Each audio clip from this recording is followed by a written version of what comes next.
Mitsubishi F2 គឺជាយន្តហោះចម្បាំងពហុតួនាទីល្បឿនលឿនជាងសម្លេង Supersonic របស់កងទ័ពអាកាសស្វ័យការពីជប៉ុនវាត្រូវបានអភិវឌ្ឍនិងផលិតរួមគ្នាដោយក្រុមហ៊ុន Mitsubishi Heavy Industries របស់ជប៉ុននិងក្រុមហ៊ុន Lockheed Martin របស់សហរដ្ឋអាមេរិកដោយសាររូបរាងរបស់វាមានលក្ខណៈស្រដៀងទៅនឹង F-16 របស់សហរដ្ឋអាមេរិកទើបគេនិយមហៅរហស្សនាមរបស់វាថា Viper Zero ហើយទាំងអស់នេះគឺជាលក្ខណៈពិសេសរបស់ F2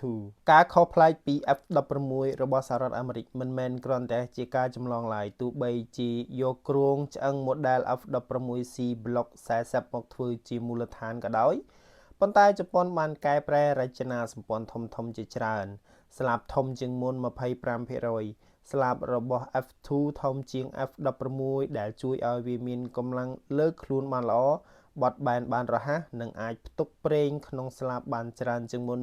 ធ្វើឲ្យហោះហើរបានឆ្ងាយទួលខ្លួនវែងជាងមុនទួលខ្លួនរបស់វាត្រូវបានពង្រឹងឲ្យវែងជាង F-16 ប្រហែល43សង់ទីម៉ែត្រនិងមានច្រមុះធំជាងមុនដើម្បីអាចដំឡើងប្រព័ន្ធរ៉ាដាខ្នាតធំបានសម្ភារៈផ្សំទំនើបជប៉ុនជាអ្នកដំបូងគេបង្អស់ដែលបានប្រើប្រាស់បច្ចេកវិទ្យាចាក់ពុម្ពកាបូនកម្រិតខ្ពស់មកធ្វើជាស្លាបយន្តហោះដែលធ្វើឲ្យស្លាបទាំងមូលមានភាពរឹងមាំខ្លាំងប៉ុន្តែមានទម្ងន់ស្រាលនិងជួយកាត់បន្ថយការចាប់សញ្ញារ៉ាដាពីសត្រូវបដិវត្តប្រព័ន្ធរ៉ាដាដំបូងគេក្នុងលោក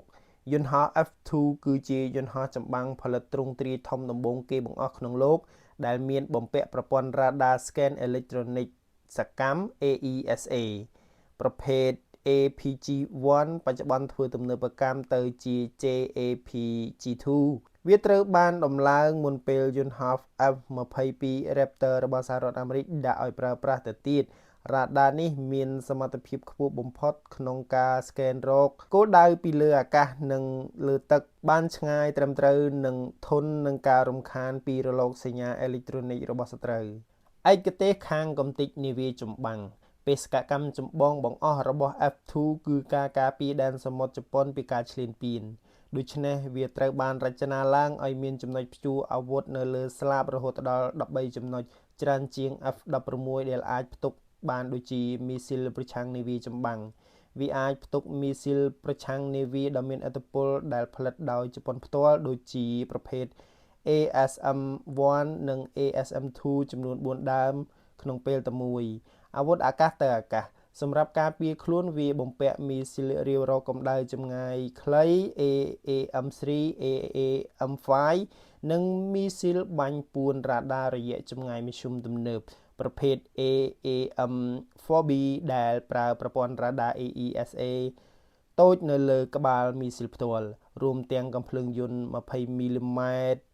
M61A1 Vulcan ផងដែរលក្ខណៈបច្ចេកទេសសង្ខេបម៉ាស៊ីនប្រើប្រាស់ម៉ាស៊ីនតូលមួយគ្រឿងប្រភេទ General Electric F110 IHI 129ផលិតក្រោមអាជ្ញាប័ណ្ណក្រុមហ៊ុន IHI ជប៉ុនដែលបង្កើនកម្លាំងរុញបានរហូតដល់ 29,000 ផោនពេលប្រើ Afterburner ល្បឿនអតិបរមា Mach 2.0 2124 គីឡូម៉ែត្រក្នុង1ម៉ោងនៅរយៈកម្ពស់ខ្ពស់កម្ពស់ហោះហើរអតិបរមា 18,000 ម៉ែត្របច្ចុប្បន្នជប៉ុនបានបញ្ឈប់ការផលិតយន្តហោះ F2 នេះហើយផលិតបានសរុបប្រហែល98គ្រឿងនាពេលបច្ចុប្បន្នកងទ័ពជប៉ុនកំពុងសហការជាមួយចក្រភពអង់គ្លេសនិងអ៊ីតាលីក្រោមគម្រោង GCAP ដើម្បីអភិវឌ្ឍយន្តហោះចម្បាំងលំដាប់កំពូលចំនួនទី6សម្រាប់មកជំនួសជួយយន្តហោះ F2 ទាំងនេះនាពេលអនាគតទាំងអស់នេះគឺជាសមត្ថភាពរបស់យន្តហោះចម្បាំងប្រភេទ F2 របស់ជប៉ុនដែលបានអភិវឌ្ឍឡើងចេញពីរូបរាងរបស់ F-16 របស់សហរដ្ឋអាមេរិកទោះបីជាការផលិតឡើងក៏ដូចជា copy style ពី F-16 ក៏ដោយប៉ុន្តែជប៉ុនបានធ្វើទំនើបកម្មជាច្រើនដើម្បីឲ្យសមត្ថភាពរបស់ F2 មានសមត្ថភាពខ្លាំងនិងទំនើប